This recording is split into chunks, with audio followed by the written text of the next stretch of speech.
Oh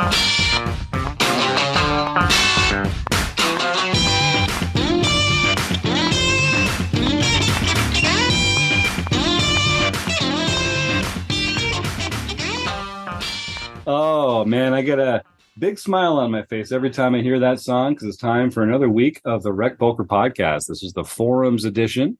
My name's Jim Reed. I'm Blusterini in the home game and at Rec Poker Jim on Twitter. I've got the best freaking job in the world because I get to hang out here with my poker friends, the other members of the Rec Poker Wrecking Crew, and talk about poker every Monday night.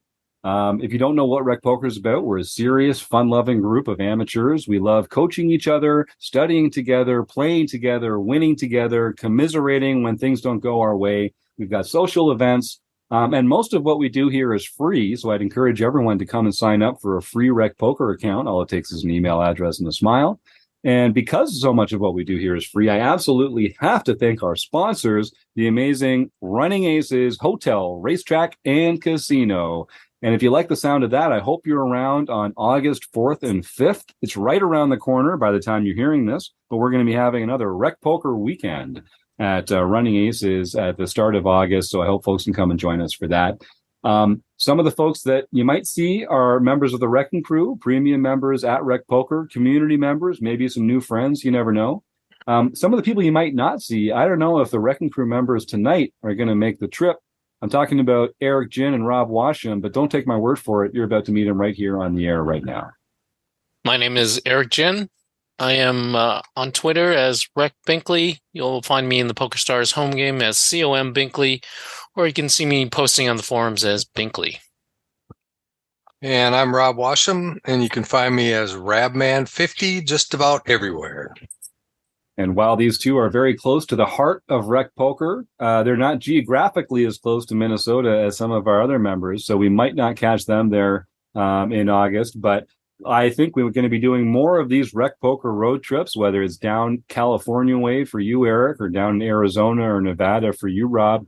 Looking forward to cheersing again in person, very much so. I'm having so much fun with these Rec Poker road trips this year. I just want to do it all the time. I want to do so much more of these.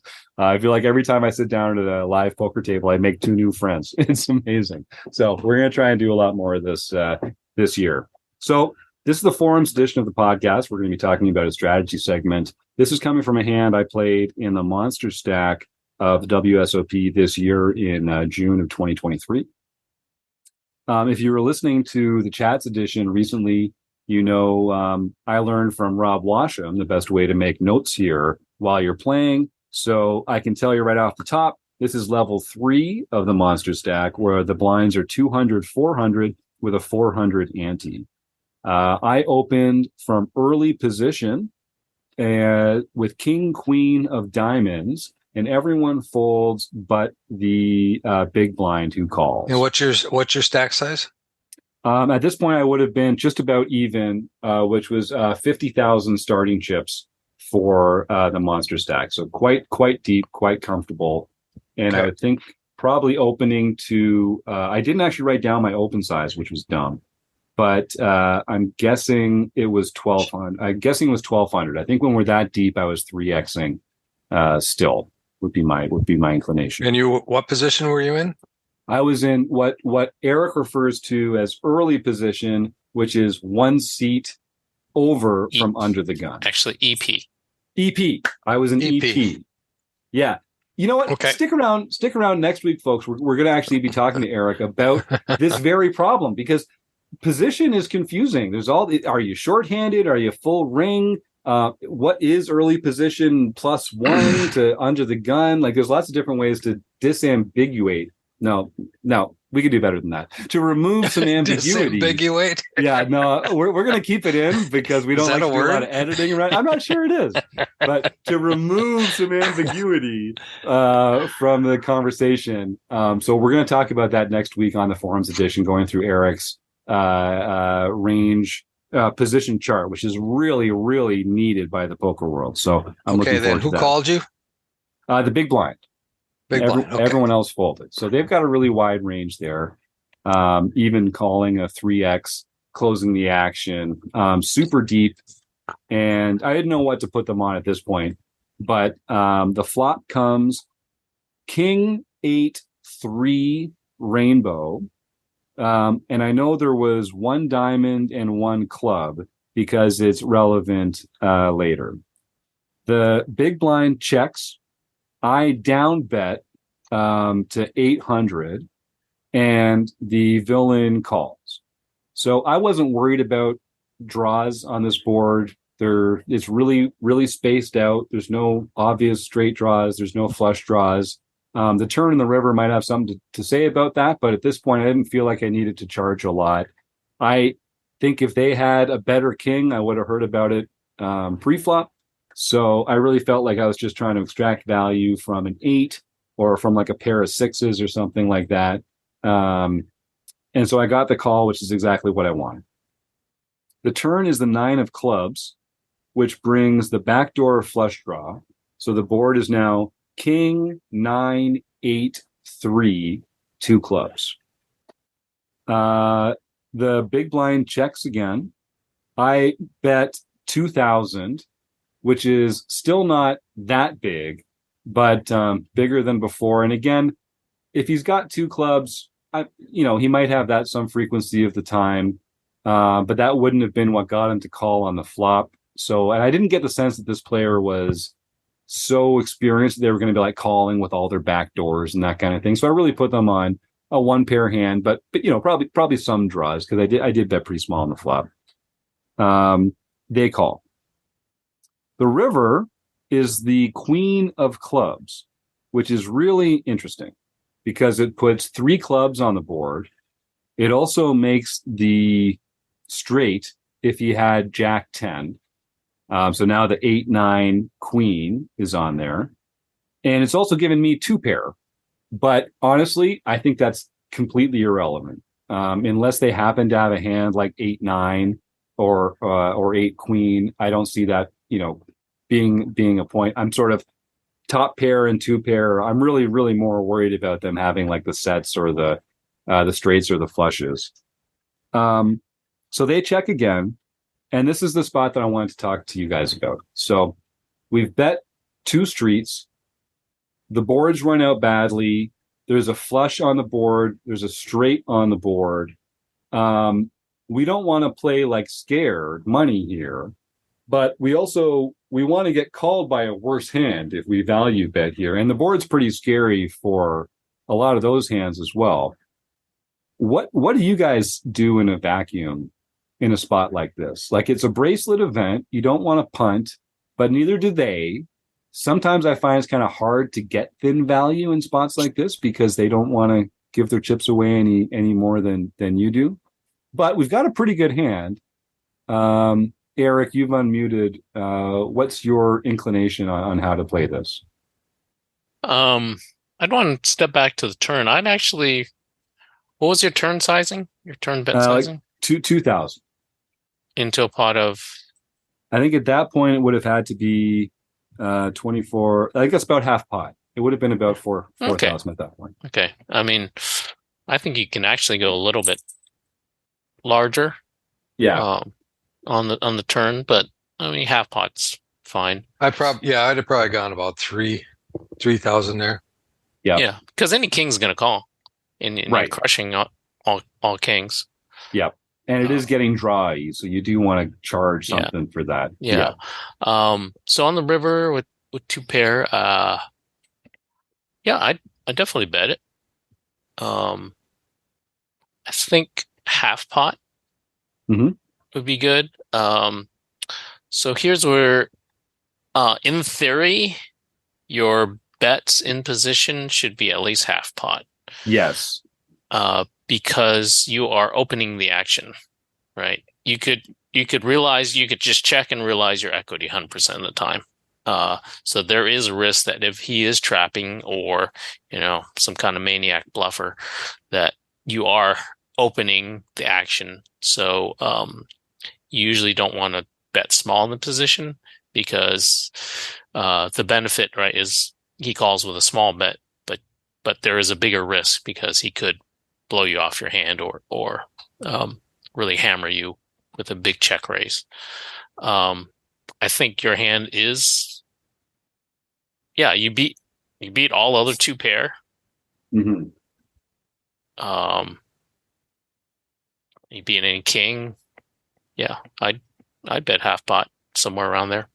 And when you say he could blow you off the hand, what you mean the action that you're concerned about is them check raising with a bluff, right? Because if they check raise with like a If they set or have something, they have ace of clubs, something, non-club, right? Yeah.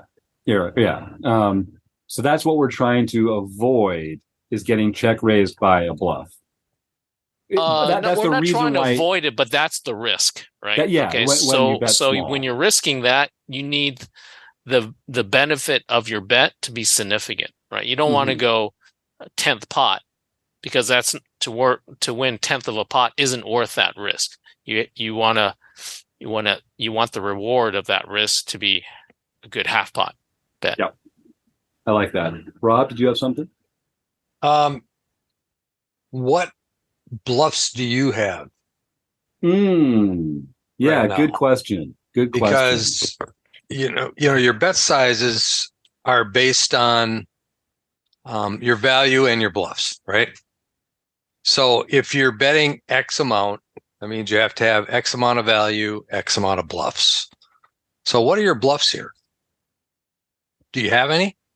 You could bluff with a hand like pocket jacks with the jack of clubs or pocket tens with the 10 of clubs, maybe because you're blocking the straight and you have a are you betting two streets with jacks with a king high on a king high flop?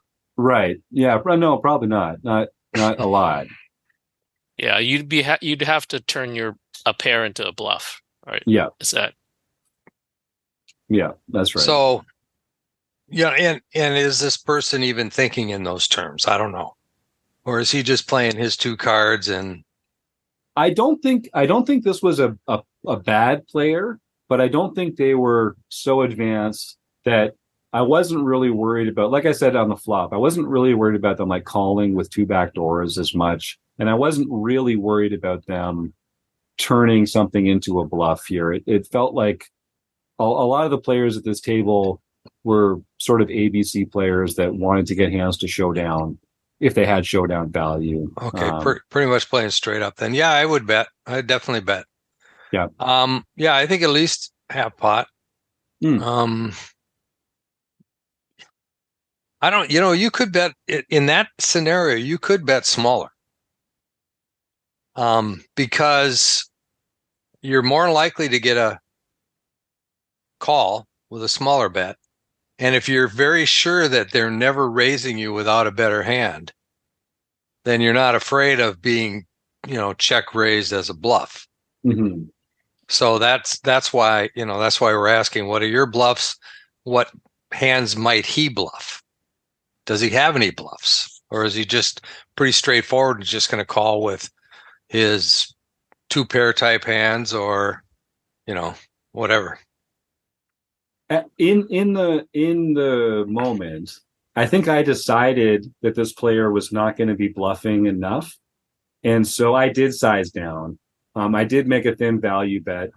I think I bet like 1,500, which was pretty small. And they raised me to about 6,500. And I just decided it was value and folded. But I wasn't sure, like, is that a spot that I should have checked back? I thought that was too nitty. And I wanted to sort of pick your brains a little bit about it. Maybe the sizing, like maybe they don't check raise if the bet's bigger, like Eric's saying, because you're kind of inviting it a little bit by going in with the smaller bet. They didn't show, so I'll never know what they did have. But it was one of those spots where I was glad I went for the thin value because in these fields, I think bet folding is a good technique. Like that's a good exploit against some of these players. Is top 2-pair thin value? Well, it depends. There was a great episode here recently, Rob, where you did a phenomenal hand breakdown on one of Eric's cash game hands. And I think if I had had time to go through all the streets in my mind and do some combo counting, I don't know how many straights or flushes they do have there because, like I say, they'd both be back doors on the flop and they called on the flop. So I think it's one of those things where it's like in the moment, I was giving primacy to like what was like happening right there. And I just didn't give the previous action as much thought as I should have because am I even like, I might even be beating some of his value here if he's doing this Exactly. with like queen Well, that's nine what or I'm queen thinking. eight or something. You Yeah, know? if he has queen 9 or queen 8, that could easily be a hand. Well, queen 8, Calls the maybe not flop. queen 9. Queen Right. 8's going to call the flop, right? Yeah. Yeah. Queen 8's going to call the flop bet, and then he's going to turn 2 pairs, so he's obviously going to call. Yeah. But then I'm just trying to figure out what value he has that's beating you. that's the thing, like it's a scary run out for them too. So I didn't think like if they had a 1 pair or a 2 pair hand, they might just call my bet and close the action. And not, not inflate the pot with a straight and a flush on there. But this hand has plagued me. I really don't know. I haven't like lost sleep on it, but it's one of these hands where I just don't know if I played it correctly or not. Or Well, remember what I always say when you got an ABC player, yeah, you're raising pre-flop with what? Ace King every time. Right? Ace King. Yeah. So if he's got Yeah. queen 8, he's got Yeah. you crushed. You've said that before. You've said that many times before. They put you on Ace King. That's right. Everybody puts you on Ace King. Yeah. That's the only hand anybody ever raises. It's all right. Well, phenomenal. How many times you hear somebody say, I put you on Ace King. Yeah, that's right. So I don't know that I could fold there. Mm-hmm. Yeah. I mean, I wasn't putting out enough strength. Like I was kind of under repping my hand, I guess, with the sizings because I never made a single big bet. And part of it was because I was trying to like play small ball and, I've been like trying to get into these tournament mentality of just like picking up chips and winning small pots and not losing big pots. But I do think I kind of calibrated a little too far that way for the early part of my trip. And this was one of the first tournaments I played when I was down there. And I think I was still kind of stuck between this tension of kind of like exploiting the players there, but also trying to play small ball. And I think that's what kind of tripped me up a little bit. Because I think you guys are right. I probably should have bet bigger on the turn for sure when it gets juicy. Mm-hmm. And maybe I could have folded more confidently if I'd bet bigger on the river because the range that check raises there is tighter. So I like those notes. There's one other quick hand I think we can go over because we went through this one pretty quickly, unless you guys want to bring anything else up on that one. Okay, so this was another kind of a weird spot. Same table, same level. We're in the small blind. I'm in the small blind. The button opens to 1,000. The blinds are 200, 400, 400. I've got pocket queens, and I 3-bet to 3,500, which is pretty chunky. The big blind cold calls, and they were down quite a bit. I think they had fewer than 20,000 chips at this point, maybe closer to 15. So this was a pretty big chunk of their stack that they cold called with. And then the original raiser also called.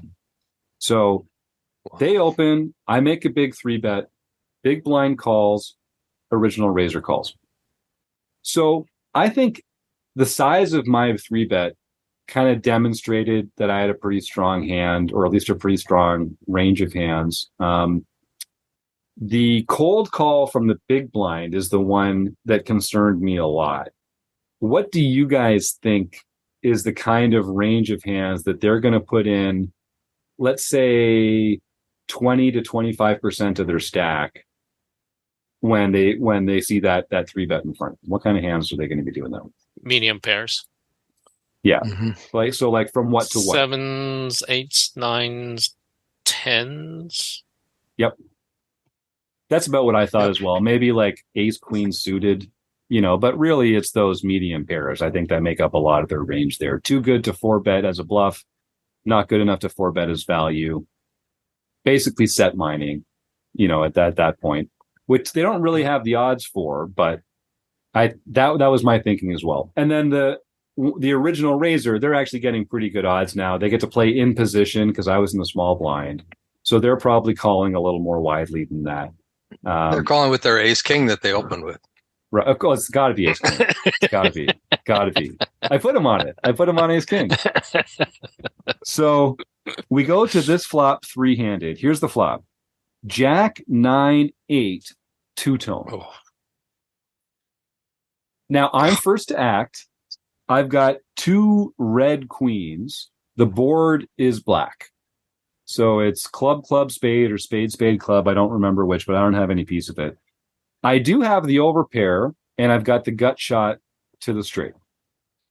Are you guys are you betting here? Are you c-betting here? And if so, to what size? There's the guy to the left is pretty short. I think the button and I both have, again, around 50K or something. So we're still very comfortable. What do you guys think? So you got over 100 big blinds. Yeah. And the big blind has maybe 50. Oh, no, not even. Started with 50. Oh, yeah. That's right. But they put in, a good portion. You're out of position, and that flop totally smashes the range that Eric just put this guy on, right? Yep. Yep. Because we said sevens, eights, nines, tens. Yep. So he's got eights, nines, and tens. Yeah. So that was part of my thinking as well. Does anyone want to advocate for a lead? Does anyone think you just got too strong a hand? You'd be c-betting there? I don't know. It would be a c-bet. It's not a lead because you had the. Sorry, a c-bet. Yes, a c-bet.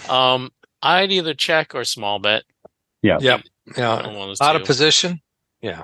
Yeah. I mean, you do have initiative. You can make a small bet and maybe, they fold their ace king because that's what they have. Right. Yes.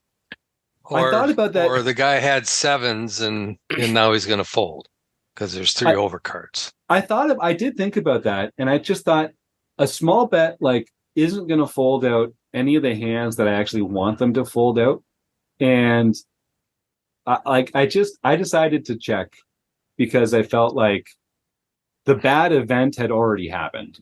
Like a flop like this, it's just I'm not going to get the kind of folds that I want to get from folds, except for maybe exactly ace king, where I'm just cleaning up my equity. But I don't want them to fold sevens. I don't want them to fold pocket tens, I guess, which would be the one pocket pair that they didn't hit a set with here otherwise.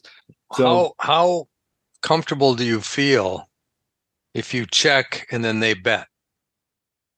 I think I would probably, depending on the size and if I was closing the action, I think I'd feel pretty comfortable calling one bet because I've still got the overs. I've still got the gut shot.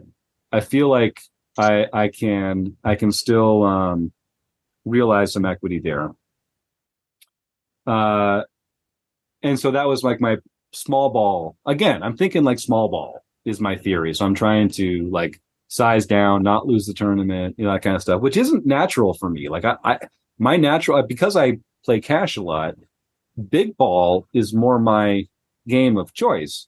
Putting stacks in, putting a lot of pressure, over bets, that kind of stuff.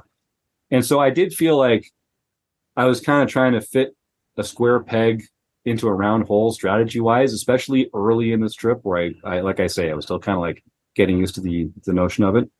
So I did check. Eric, you look like you want to say something there. Oh, no, I was just wondering why you felt you had to do your quote small ball. I mean, when you're deep, it plays more like cash, really. Yeah, I think I was just calibrating too far. I think I was just because I think like some of the mistakes that I made last year were big ball mistakes when I didn't need to, Okay. but it was a different part in the tournament. Like you're saying, we're deep now. Like this is the time to apply that kind of pressure and that kind of thing. So yeah, I think this was actually the first day of my trip. So both of the hands from here, I think I'm feeling like a little not quite 100%, to be honest with you. It's funny though, when you read tournament strategy, yeah, you tend to bet bigger and more often when your stacks are smaller. When the stack to pot ratio is smaller, you're more willing to make the big bets or the big all-ins and that sort of thing. Usually when you're deeper, you don't want a really big pot because everybody is playing so much because everybody's got a deep stack. It's so easy to all of a sudden lose track and boom, you got a whole bunch of chips in the middle and wondered how it happened. And all of a sudden you got half a stack. Yeah. Because you feel comfortable because you got all these chips. So you're making big bets. And I think a lot of tournament strategy that I've read kind of warns you about not getting too carried away with marginal hands. Mm-hmm. Well, you're supposed to play tighter the deeper you are because you want to play hands that make the absolute nuts. Yeah. Whereas when you're shallower, right, top pair, go with it. Exactly. Yeah. Exactly. And I think I felt like there were two people at this table that were very experienced, it seemed to me, because we're a couple hours into this by now. But I felt like I probably had a bit of a skill edge against some of the other players there. And so I didn't want to just like take a spot where I could take a better spot later. And I think that also sort of like encouraged me to just small ball it again, a bit again. But I don't think it. One note that I took out of this whole first week of it was, you got to play your game. And I had more success later in the series when I was just playing my style, which is just a little more looser, more aggressive. And honestly, like if you're going to bust one of these multi-day events 10 hours in or 3 hours in, like who cares? You got to build up a stack at some point, or else you're going to be picked off along with all the other minis when it gets down to bubble time. So that was interesting. So I check, everyone checks, and the turn is an offsuit 6.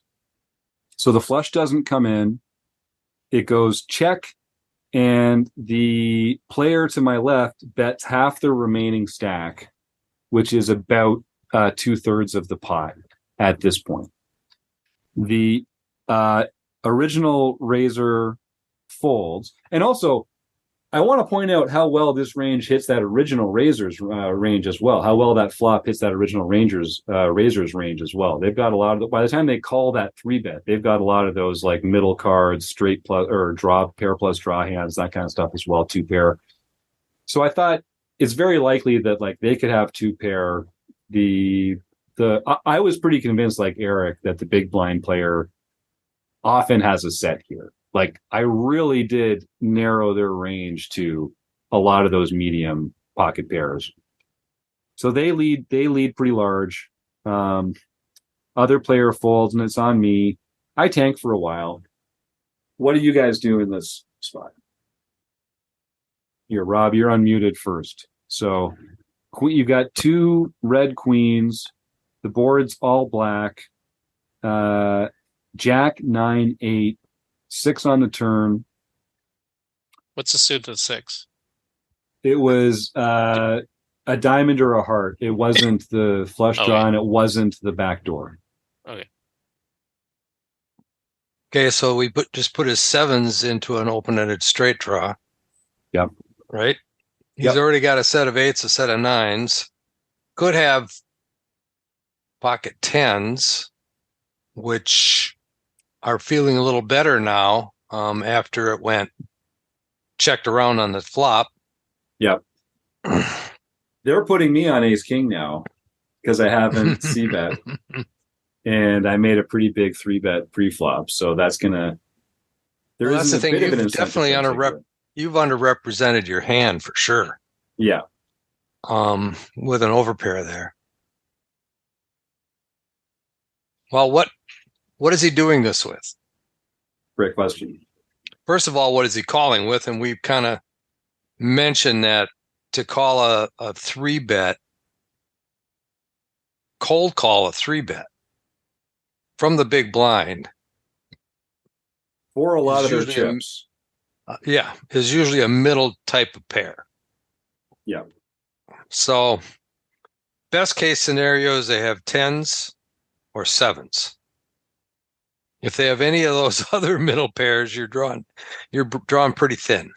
Yep. I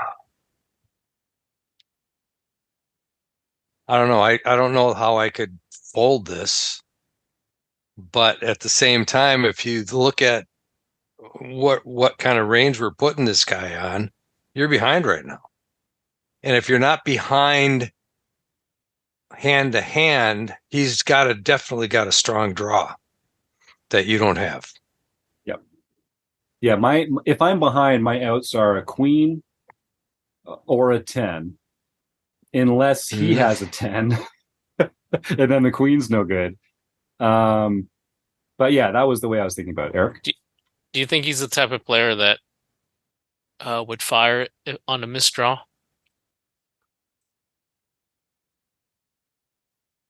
With what?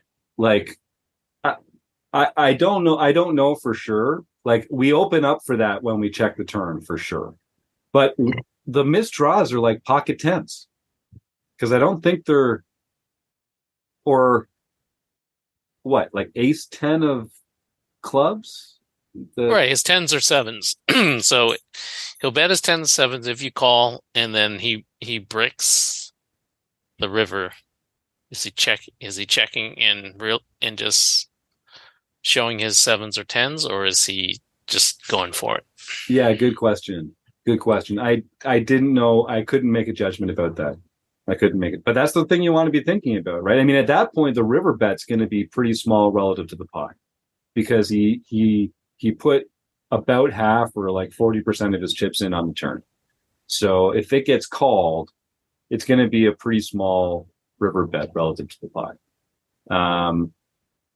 And I think we're going to be calling a lot at that point, unless it comes in really bad. Like if the flush comes in and it's a king, but again, like, he didn't have any kings in his. He didn't have any kings, right? That's like, he shouldn't even have any flush draws, because we're putting him pretty firmly on these pocket pairs. Pocket pairs.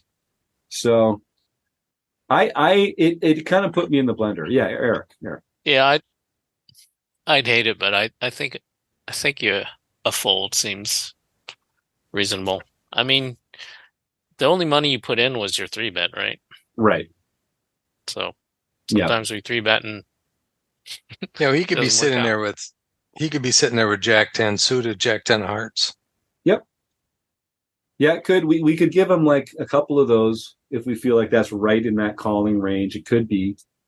So that's not good for us. No. That's not good for us either. So, okay, well, so I did fold. He did not show his cards, but we talked about the hand afterwards, and he told me he folded a set of 9s, and I believed him. We talked about it quite a bit. He had a set of 9s. He had a set. Sorry, yes, he told me he had a set of 9s. He talked about why he didn't bet the flop, even though it was that juicy, because he thought if the other guy bet, he could check raise. Sometimes people will snow you on what they had afterwards, but I didn't get that impression. So I think I correctly folded the queens there, but I took a long time to do it. And it was another one of those spots where it's like, I was just so sure he had a set. I was just so sure he had a set on the flop. Because he did. Well, and who knows, like, what part of your mind might be taking in that kind of information at the time or something like that. But it felt kind of nitty if you didn't have a sense that. I guess my question to you guys that'll make me feel better about this is, Eric, already I like that cold call out of the blinds for like 20 to 25% of his stack. That's just really, to me, really narrowed his range to the kind of hands that this board crushes. And that kind of, again, I'll never know if he actually had the set or not, but that it all made so much sense to me. I just laid it down, and I felt pretty good about it. But as you can tell, it's a few weeks from later. I'm still thinking about it.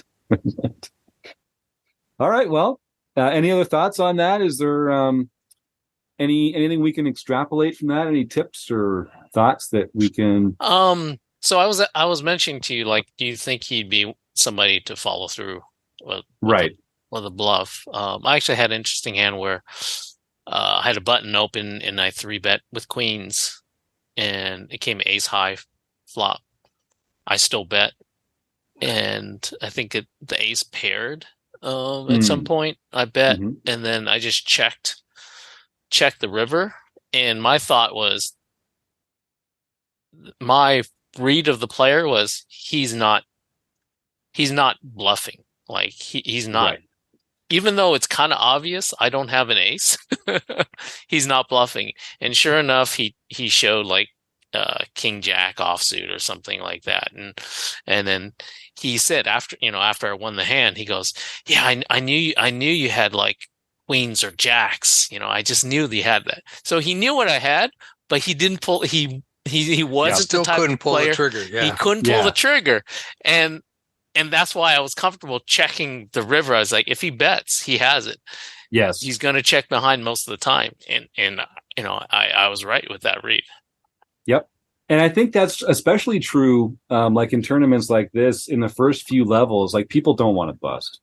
People don't want to tell their friends that they busted on level 3 because they bluffed with the ace high flush blocker. You know what I mean? Like it hurts.